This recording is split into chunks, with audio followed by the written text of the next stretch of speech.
السلام عليكم. عايز ربنا يسترها معاك من اول ما تقوم من النوم لحد ما ترجع بيتك تاني بالليل. طب اسمع يا سيدي، بس قبل ما اقول لك صل على سيدنا رسول الله صلى الله عليه وسلم. اللهم صل وسلم وزد وبارك عليك سيدي يا رسول الله.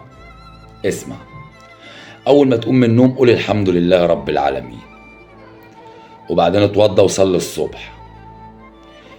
وانت خارج من بيتك او من شقتك اخرج برجلك اليمين وقول كلمتين بساط دمهم خفيف كده، بس عند ربنا حاجة كبيرة قوي. قول اللهم إني أعوذ بك أن أضل أو أضل، أو أذل أو أذل، أو أجهل أو يجهل علي، أو أظلم أو أظلم. وصلى على سيدنا رسول الله صلى الله عليه وسلم. شوف، كلمتين خفاف وبساطة هم بالنسبة لك، بس عند ربنا حاجة كبيرة قوي. عارف بعد ما تقول الكلمتين دول ايه اللي بيتم او ايه اللي بيحصل؟